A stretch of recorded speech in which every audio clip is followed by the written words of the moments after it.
Is this crazy?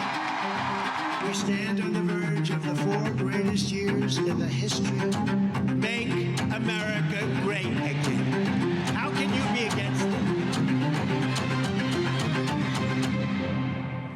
it? President Trump prides himself on being a fighter. But what happens when institutions fight back? This is Sidebar from the Washington Post. I'm Libby Casey, and I'm here today with Rhonda Colvin. Hi, Rhonda. Hello. And James Hohmann. Hello, James. Hope you both had peaceful Memorial Day weekends.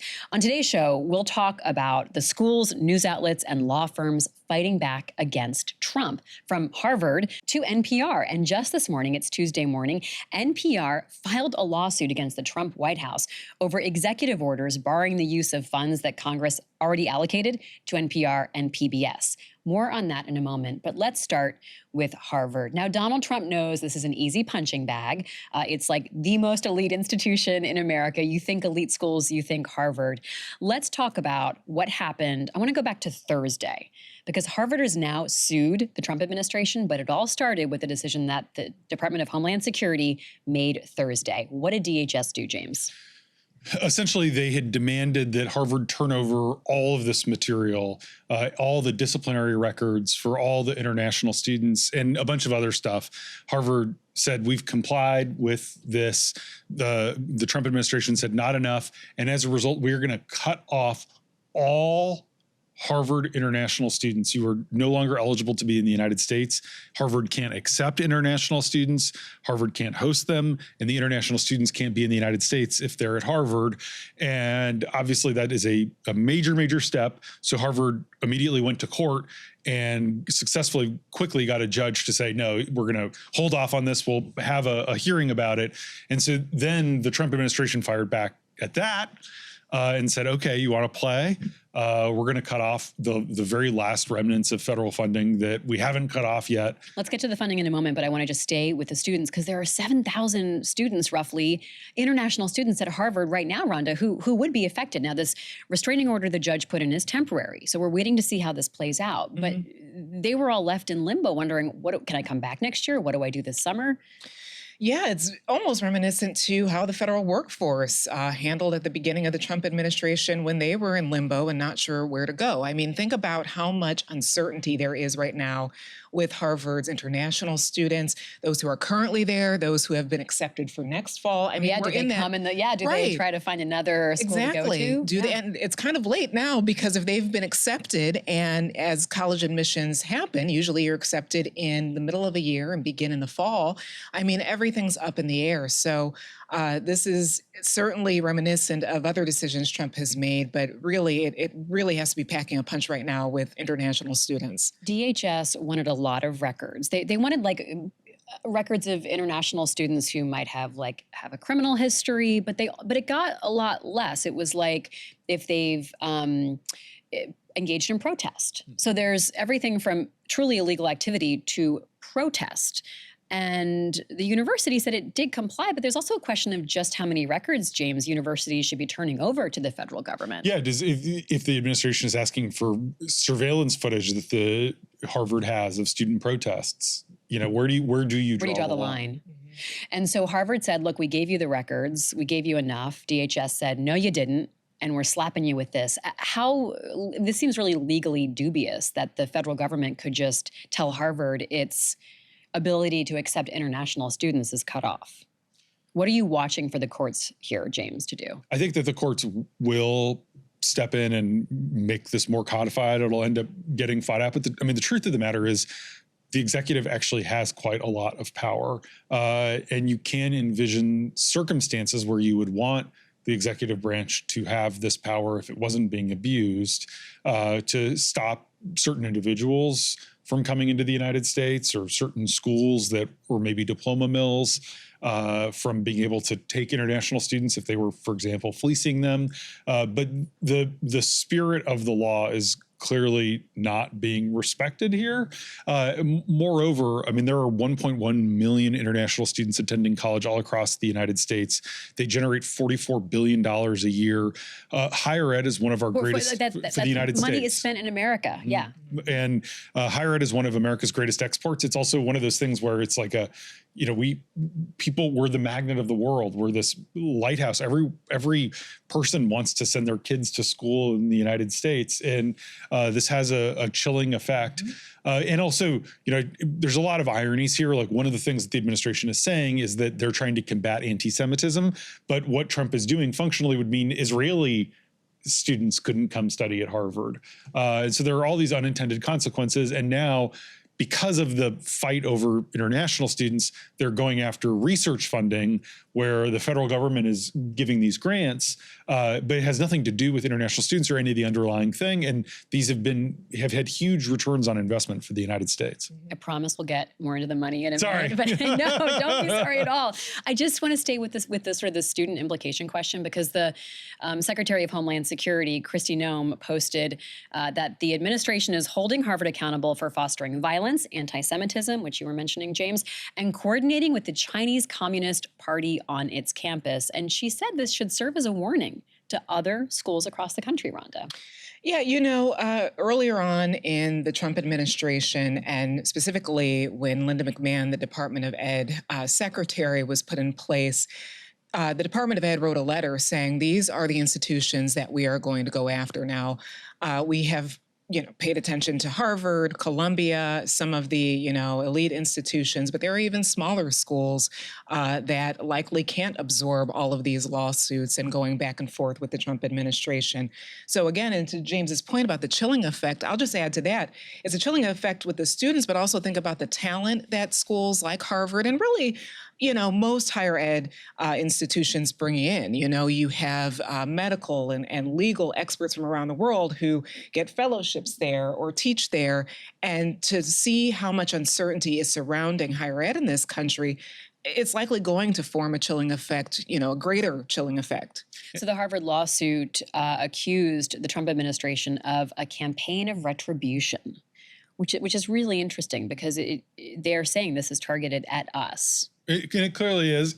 Fun irony, Harvard's lawyer in this is Robert Hur, and he was the special counsel who had interviewed Joe Biden and wrote that report saying Biden was a well-intentioned elderly man who had a memory problem, pilloried for that. And so last week, not only does he get a lot of validation from this Jake Tapper, Alex Thompson book that's out there about Biden and his cognitive decline. We also were able to hear the tape. And the we tape heard got the tape. leaked out, so we heard what he was basing that assessment on. And it was very validating. And now he wins in this legal fight against the administration as well. For the moment, because it is only temporary. We're watching to see how it continues to play out. James, talk to us about the funding that is now being targeted. Because there's a couple different batches. And so there's basically $100 million. And the order that went out from the budget office said if you have any contracts with Harvard across all these different agencies for a variety of things, end them. If it's critical research, phase it out. And they do have a lot of unilateral power to do this. Ultimately, Congress appropriates a lot of the funding. So they're essentially using impoundment and saying, we don't have to spend the money Congress approved, which does get into a different legal fight that's separate from the First Amendment fight. But that is the instruction that has gone out, and it is the Trump way of playing hardball. Let's listen to what the Harvard president, Alan Garber, had to say on NPR, another institution we're going to talk about momentarily. Garber was talking about what the grant money actually funds. Let's listen. The money that goes to research universities in the form of grants and contracts, which is almost all of the federal support that we get, is used to pay for work that we perform at the behest of the government. The real question is, how much value does the federal government get from its expenditures on research? There is a lot of actual research demonstrating the returns to the American people have been enormous. That's Harvard's president on NPR's Morning Edition, Rhonda. Yeah, and in that interview and in his other comments, he said he can't quite square why the Trump administration is going after Harvard on the basis of anti-Semitism when there are research grants that involve childhood cancer research, infectious disease research. Those are the things being tied up. So how does that match what Trump's administration is saying is the crime? So that is central to Harvard's argument against this in their lawsuit. I'll also add, in that lawsuit, it says that Harvard is concerned that the government is cannot go after private actors' speech to advance its own vision of ideological balance. So you almost read from that sentence that this could be, all of these lawsuits associated with Harvard and any other higher ed institution, they could be very important legal precedents. I mean, you think about Brown versus the Board of Education or some of the other landmark cases that have gone in front of the Supreme Court. This feels like the beginning of some of that to determine whether or not the government can stop funding or go after institutions that it does not deem matches their ideology. The other thing I'll say, too, is the politics of this all.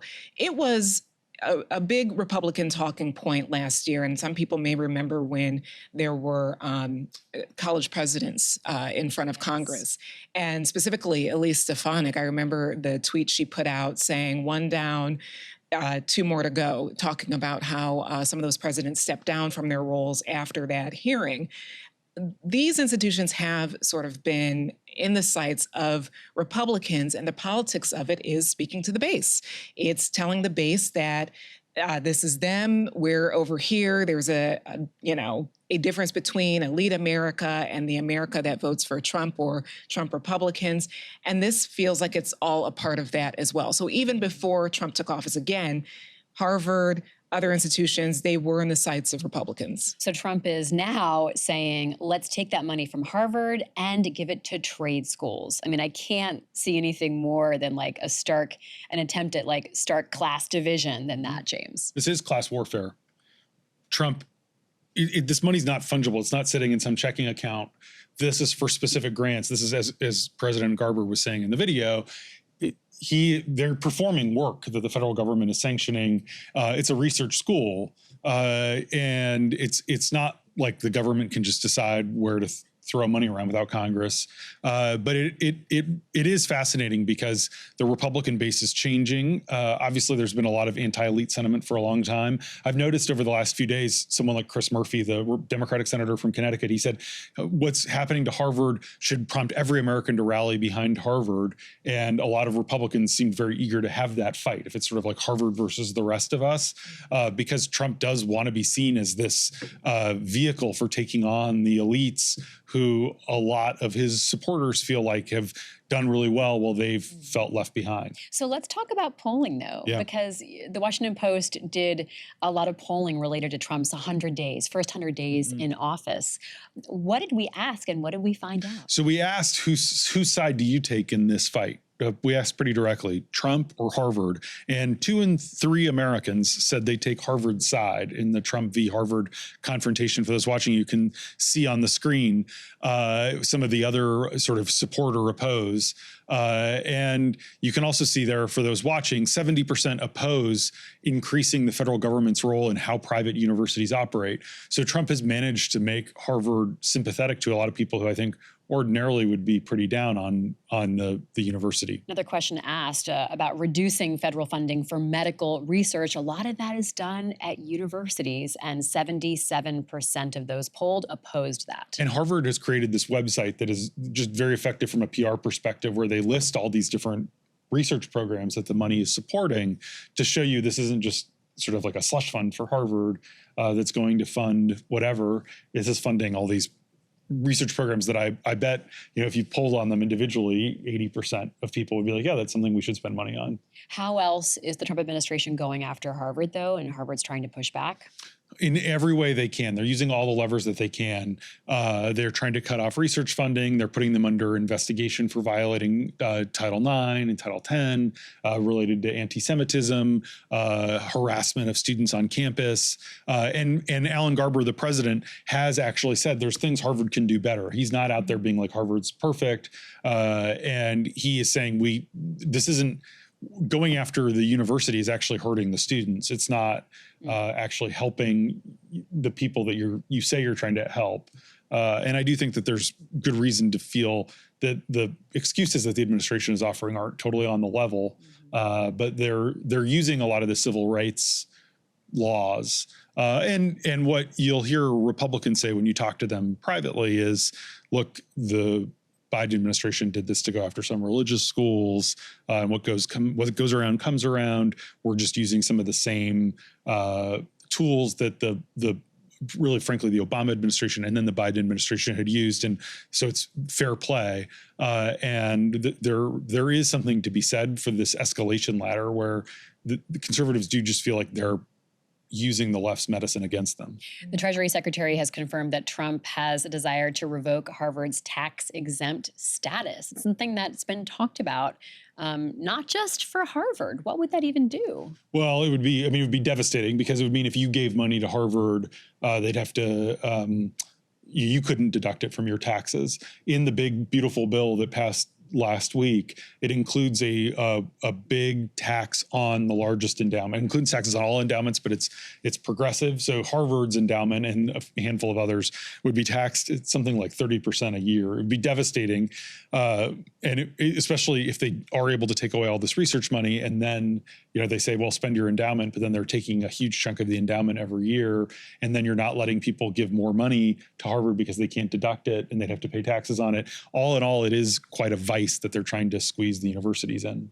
Rhonda, President Trump has talked about Harvard and why he thinks this school should be, the target of some closer examination. Mm-hmm. Let's listen. These students can't add 2 and 2, and they go to Harvard. They want remedial math, and they're going to teach remedial math at Harvard. No, wait a minute. So why would they get in? How can somebody that can't add or has very basic skills, how do they get into Harvard? Why are they there? And then you see those same people picketing and screaming at the United States and screaming at, they're anti-Semitic or they're something.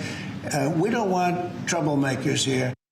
It's President Trump speaking in the Oval Office last week. So, Rhonda, not only is he pitting Harvard, aka the elites, against the rest of us, he's also pitting foreigners against the rest of us, right? That they're getting a special leg up. They can't even add, they need remedial math, and yet they're getting into this place and then just causing trouble.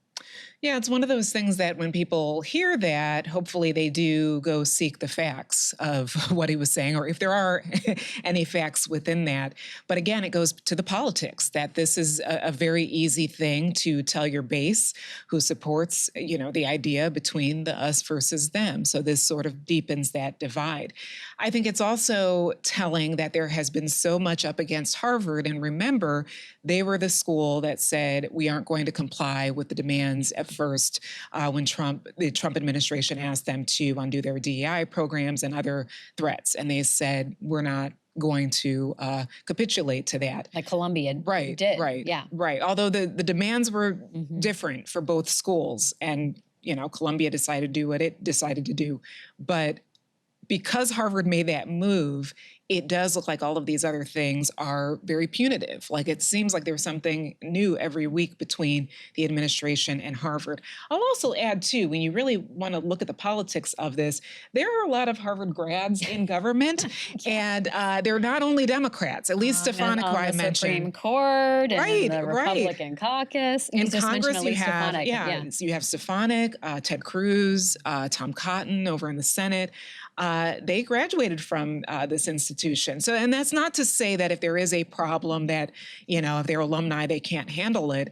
But it is telling to see just how much, this punitive spirit against Harvard is coming from the right side of politics. Let's talk about NPR and 3 Colorado public radio stations suing the federal government, suing the Trump administration over that executive order that tries to take away the funding from NPR and PBS, James. Yeah, so they filed this lawsuit, and the 3 stations they pick are interesting because it's designed to show the reach of public radio. So one of the stations is based in Denver, one is based in Aspen, which reaches rural Colorado, and then the other is focused on an Indian tribe that serves 4 federally recognized tribes. Essentially what they're saying is this is very clearly retaliatory. The lawsuit says, and I'm quoting, "It's not always obvious when the government has acted with a retaliatory purpose in violation of the First Amendment, but this wolf comes as a wolf." And that's a reference to a 1988 dissent by the late Justice Antonin Scalia about viewpoint discrimination. And so they're saying you're not trying to withhold federal money for us because you don't support public broadcasting. It's because you don't like the message that we're broadcasting. And I think this is going to end up going to court. It'll be fought out. A lot of it's the same issue with Harvard with impoundment, where Congress actually does appropriate a lot of money for public broadcasting, PBS and NPR. And it'll be interesting to see in the past, there have been rural Republicans who have saved NPR's funding because it's one of the ways to get news in a big swath of rural America, news deserts. But I do wonder whether if Congress keeps appropriating the money, court is going to say, well, Trump has to spend the money if Congress is approving it. I mean, Right. Rhonda, this has been sort of a right-wing agenda item for many years now, is to defund NPR, defund PBS. But we do see these Republican lawmakers swoop in and say, like, I'm remembering way back to like Ted Stevens, right, who was this giant of the Senate who could say, look, Alaska relies on this as literally a lifeline for my communities. Of course, we're going to fund it.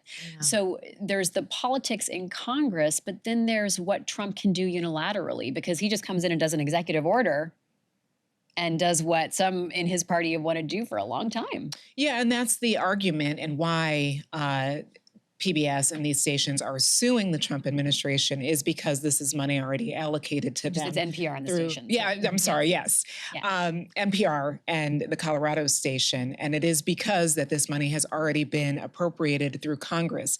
Actually, and I looked it up to be sure, the CR that passed in March, the continuing resolution to keep the government funded, the appropriation for CPB, which is what funds both PBS and NPR, it was given $535 million in fiscal year 2025 through 2027. So they now have that funding secured, or at least right now secured for 2 years. And that is broken up between 1,500 local public broadcasting stations.